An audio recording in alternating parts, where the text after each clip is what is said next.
مسلمانوں کی جو سائیکالوجی ہے کہ اسلام سپیریئر ہے، اس کو وہ چینج نہیں کر پائے ابھی تک.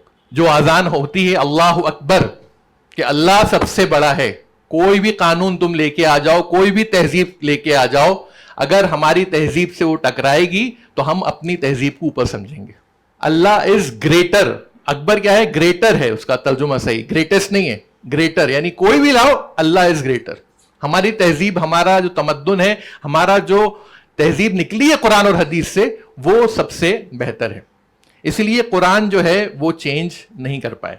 1400 سال سے آج بھی قرآن جو ہے الحمدللہ سیم ہے. اور قرآن میں اللہ تعالیٰ نے فرمایا وَمَن يَبْتَغِ غَيْرَ الْإِسْلَامِ دِينًا فَلَن يُقْبَلَ مِنْهُ وَهُوَ فِي الْآخِرَةِ مِنَ الْخَاسِرِينَ.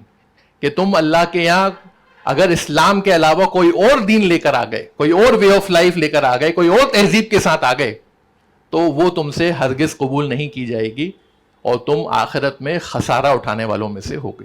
سیکولر ڈیموکریسی ان کے حساب سے سپیریئر ہے، یونیورسل ہے، اور ہر معاشرے کو اسے قبول کرنا چاہیے. اور اس کا سورس جو ہے اس ایروگنس کا کہ ہماری یہ سب سے بیسٹ ہے، وہ ہے ڈارونس تھیوری. سمجھ لیجیے اس کو آپ، یعنی survival of the fittest. Darwin's theory کیا کہتی ہے کہ ہر ریس جو ہے وہ ایوالو ہوئی، کچھ لوگ نیچے ہی رہ گئے، کچھ اوپر چلے گئے، زیادہ ڈیولپ ہو گئے، کچھ ڈیولپ نہیں ہو پائے، کچھ کالے ہی رہ گئے، کچھ بونے رہ گئے، کچھ بیچارے مینٹلی ریٹارڈڈ رہ گئے.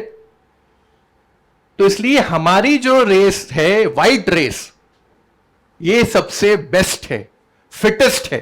تو اگر یہ فٹسٹ ریس ہے تو ان کا جو سسٹم ہے وہ بھی فٹسٹ ہے، ان کی جو تہذیب ہے، ان کا جو کلچر ہے، یہ بھی فٹسٹ ہے. تو یہ ایروگنس ان کے پاس آئی کہ ہم سب سے زیادہ، سب سے اچھے ایوالو ہو گئے، ہم وائٹ جو ہے لوگ ہیں، ہماری تہذیب سب سے اچھی ہے، اس لیے ہمارا حق بنتا ہے اب کہ ہم اپنی تہذیب کو ڈومینیٹ کریں پاور کے ذریعے. یہ آیا کہاں سے؟ Darwin's theory. اور جب ریلیجن پالیٹکس سے الگ ہوا تو پھر آپ دیکھیے حجاب فرانس میں کیا ہوا. آپ پبلک میں، اسکول میں، کالج میں حجاب نہیں پہن کے نہیں آ سکتے، کیونکہ حجاب جو ہے آپ کا ریلیجن درشاتا ہے. آپ ریلیجن کو یہاں لے کے مت آئیے پبلک پلیسز کے اندر. اور وہی چیز ہم دھیرے دھیرے دیکھ رہے ہیں ہندوستان کے اندر کہ آپ کالج کے اندر، اسکول کے اندر آپ حجاب نہیں پہن سکتے، گورنمنٹ اسکول یا کالج کے اندر.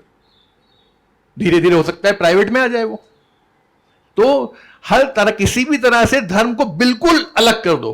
گھر میں رہو بس بیٹھ کے، وہیں آپ عبادت کرو، وہیں پہ حجاب کرو. حجاب کب پہنتے؟ گھر سے باہر نکل کے پہنا جاتا ہے، گھر میں نہیں. تو گھر سے باہر جو ہے اس کو منع کر دیا گیا.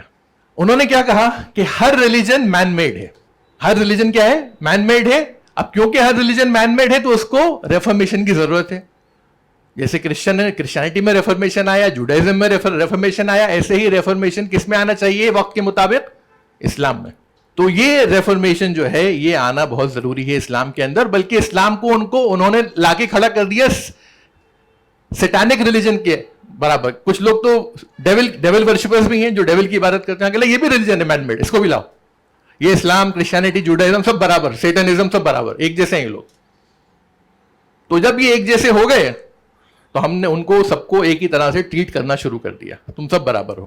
قرآن کیا کہتا ہے؟ ان صلاتی و نسکی و محیایا و مماتی للہ رب العالمین. قرآن کہتا ہے کہ میری نماز، میری قربانی، میری زندگی، میری ڈیتھ سب کس کے لیے؟ اللہ کے لیے. یعنی میں زندگی بھی کس کے مطابق گزاروں گا؟ اللہ کے مطابق گزاروں گا. میری نماز اللہ کے مطابق، میری قربانی اللہ کے لیے ہے، میری ڈیتھ بھی اللہ کے لیے، ہر چیز.